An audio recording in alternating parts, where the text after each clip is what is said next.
Hello and welcome to another 2 Network match report with me, Adam. It finished Watford 2, Newcastle 1 yesterday. First of all, apologies for the delay in this video. I've been away at the weekend and my son's been a bit ill today, so it's been quite a day for me. But anyway, here we are, better late than never. Let's dissect what went wrong at Vicarage Road yesterday. So we'd come off the back of 2 defeats. The Watford defeat seemed to be lacking urgency and assertiveness, and it seemed like the squad had just burned out after an absolutely unbelievable run of form since the turn of the year. And you know, we look back at the reverse fixture where Watford absolutely panned us at our place, 3-0. It was one of the worst performances I think all season. And I was thinking, right, Rafa wants revenge. I don't think he'll make too many changes, if any. He did actually make 2, so Yedlin was dropped, Richie was dropped, and in came Murphy and Javier Manquillo, who hasn't been seen for quite some time. And, well, it was the worst possible start, wasn't it? I mean, inside sort of the first minute and a half, Pereira, who has been one of their best players since the fall in form of Richarlison, who was electric at the start of the season, but has just sort of completely fizzled out. I was hoping with Watford often finding themselves in this mid-table malaise towards the end of the season, manager possibly on the way out again because they like a high turnover, not really playing for anything. I thought this would be a really good opportunity for us to, you know, pick ourselves back up after the last 2 defeats and get something from what could be, a game with very high potential for coming away with something. But I mean, half of our team just seemed like they were still in the dressing room by the time Pereira opened up the scoring. And there was play on the right hand side, and Lejeune kind of charged out. Diarmi was kind of following his man, but then they kind of just seemed to collide.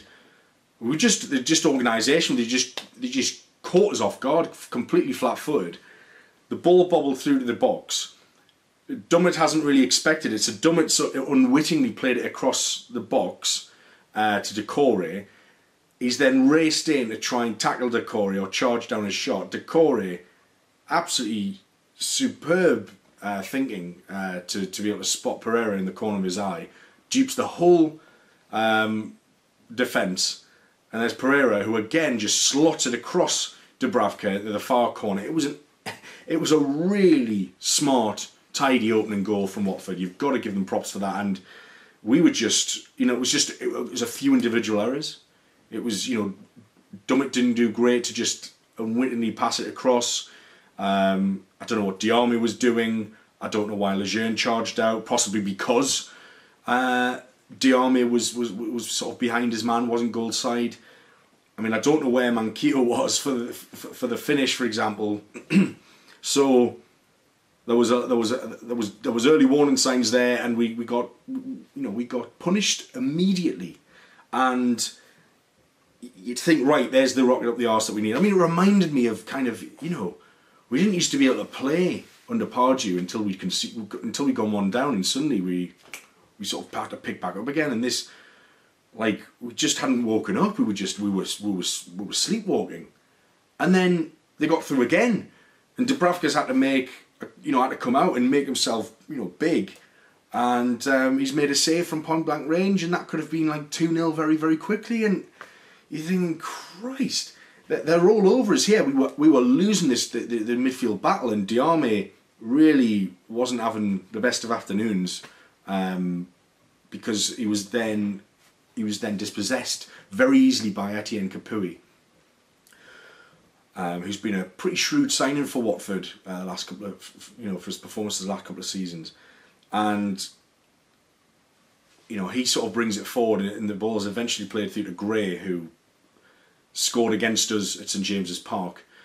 And he had a shot from the right-hand side of the box, which Dubravka had to beat away, and he's going crazy, Dubravka, because they're just we're just allowing them to play through us very, very easily. Ours is supposed to be a team that is very well drilled defensively, organised, compact, solid. You know, and all that seems to be falling away. Like whether it's the fatigue that I've mentioned, whether it's, you know, and the fatigue comes from a lack of squad depth, doesn't it? Because we haven't got that many players to come in and give our first team a breather. And whether even if we did have some kind of squad depth, we're lacking the quality, because I don't think Rafa trusts to be able to put too many other people in there. And you know, look what happens. What's happened in this game, that he dropped Yedlin and Richie. Murphy and Manquillo came in and had a terrible halves, really. And it's a shame, because I like what Murphy brings in general, and what I've seen, of him in the flesh, to be able to just his directness and he just has a go. He's kind of fearless in a way, and yeah, he might not make it past his man every time, but like when he does, at least he's asking questions of the fullback. And yeah, I mean, we just didn't see that, and we didn't see the form that we've come to expect from Diame. Kennedy looked a bit slack as well, and indeed, soon enough it was 2-0, and somehow Watford have pulled our defence all over the shop. Lejeune's had to come to right back again. I don't know where Manquillo is, and it's Pereira again, the danger man, and he's just whipped a ball across, very high ball, and Dubravka, he hasn't made many mistakes this season, but I think Lejeune makes it far too easy for Pereira, probably because he went on his left foot, Pereira, and Lejeune was left-footed, so he was kind of on Lejeune's wrong foot to sort of stop that coming in. But Lejeune probably should have been in the middle anyway for these crosses, but it's had to sort of overcompensate. So, and it's just sailed. I mean, Dubravka's just completely misjudged it. And then at the back post, Dummett and Kennedy have, they've conspired to allow Graham to head it in, and 2-0 down. And you just think, well, tall order.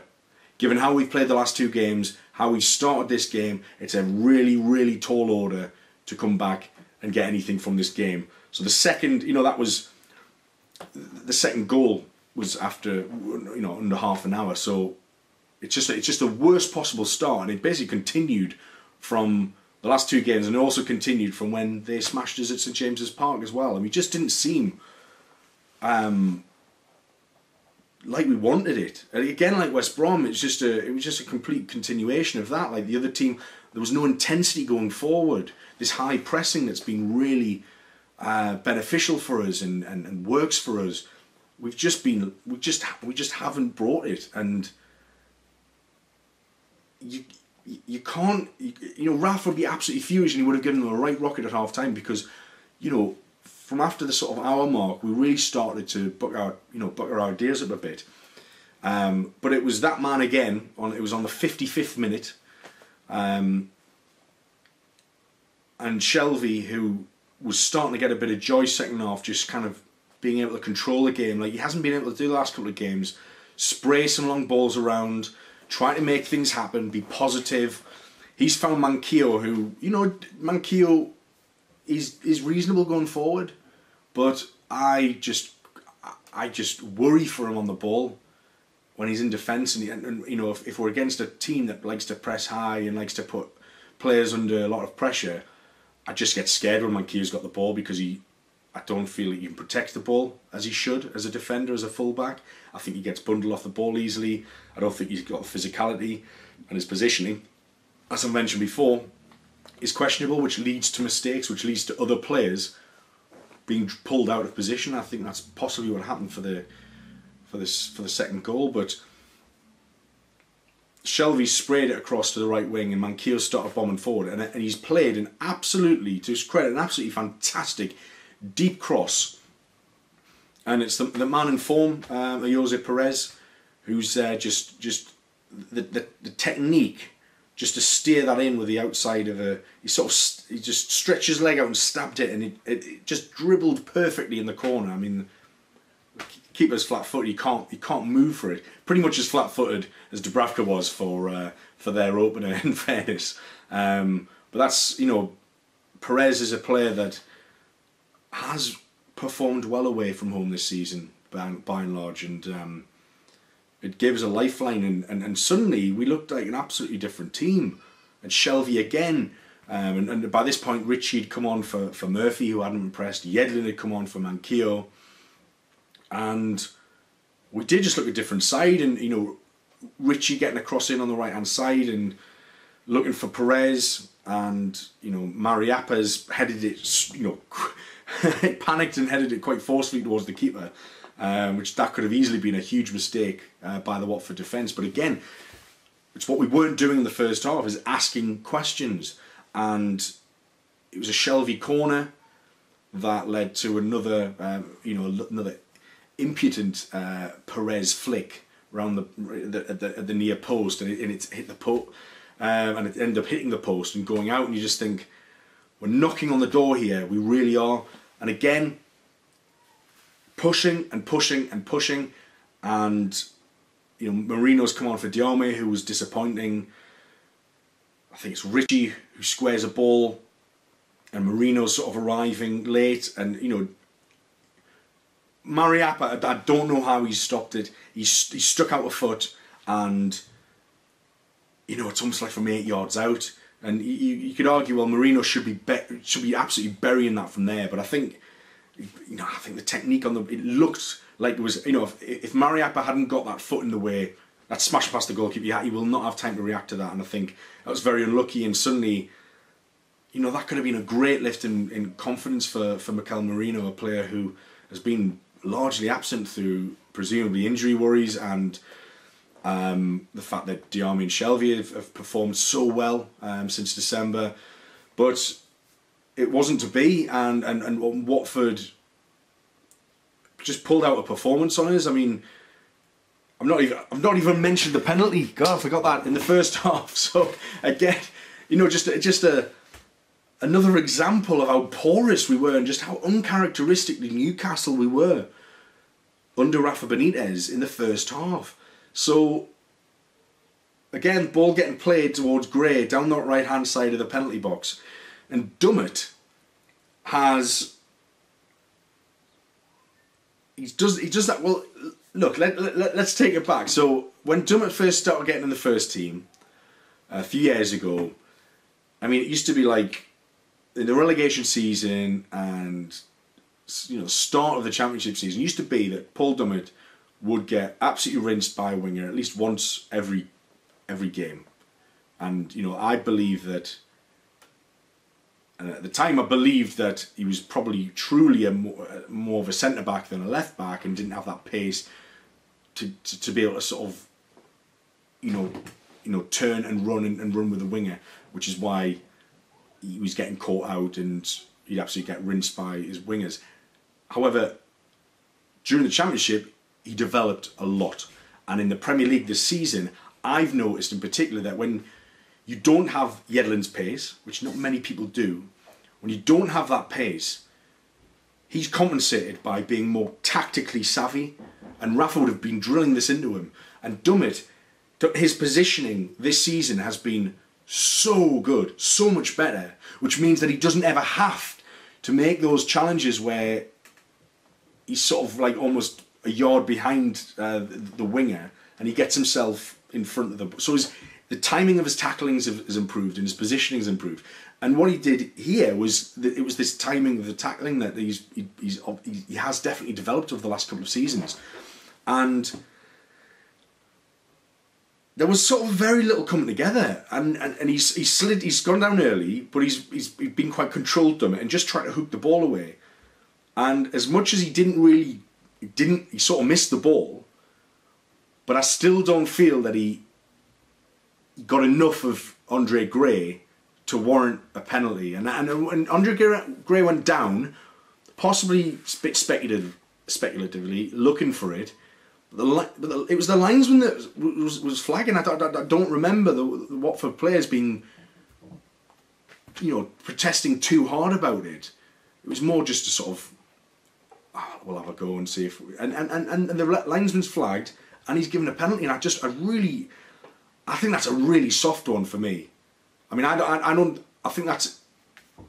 It's really difficult. the reverse angle suggests that there was some contact. I can't deny that, but it's whether you think there was enough contact.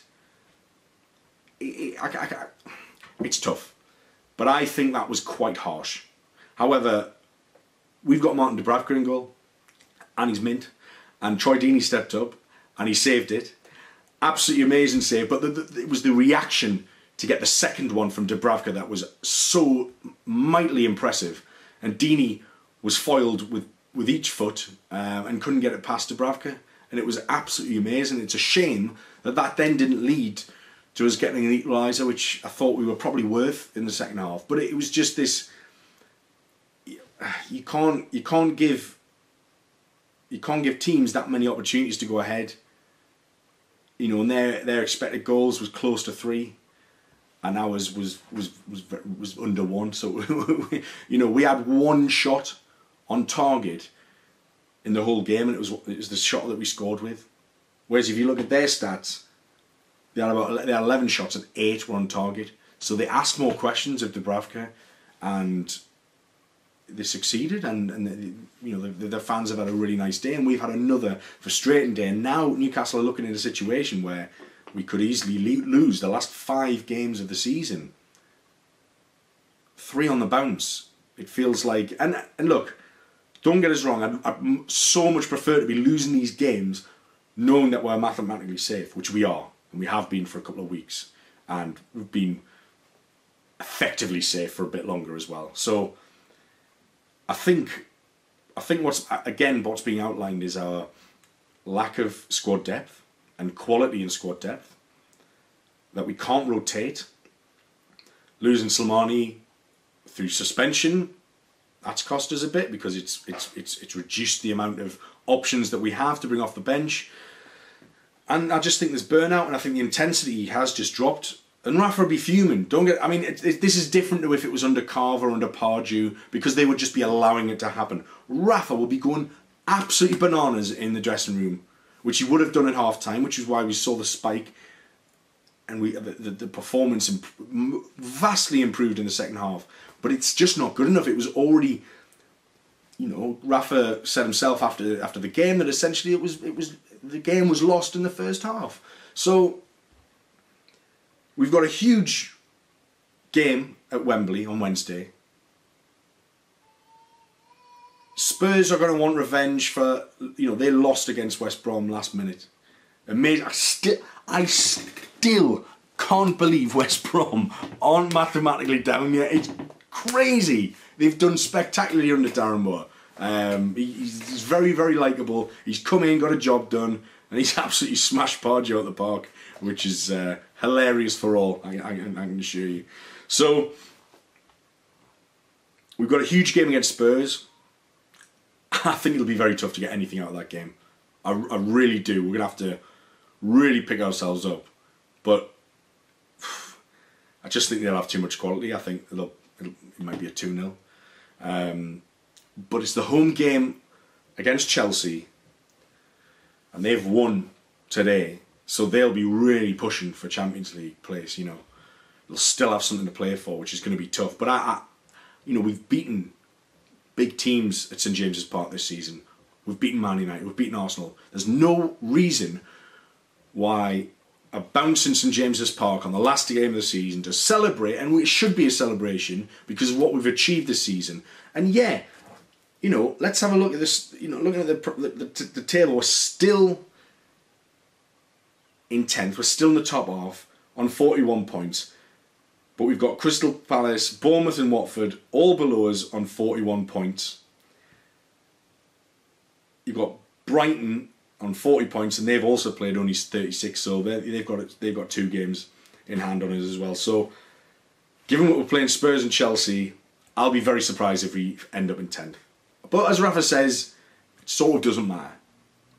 But in another way, it really does matter, because he will not want us to just, you know, fizzle out with a sort of a whimper. He'll want a performance at Wembley, which will be tough, but he'll probably put his eggs into the Chelsea basket. Rafa's played fixtures all season. He's played the fixture list, and he'll be eyeing up that home game against Chelsea with the crowd behind, and that's what we've got to do. You know, people mouthing off saying like appalling, disgusting, you know, that our performances have been disappointing. They have been not as good as they have been, right? But in previous games. But we have to remember where we've come from. The fact that people are getting annoyed that we might not finish 10th just shows how far we've come. I was expecting us to have been... I was expecting us to be in a relegation scrap to the final day this season, given what we did in the 2 transfer windows. I just expected it.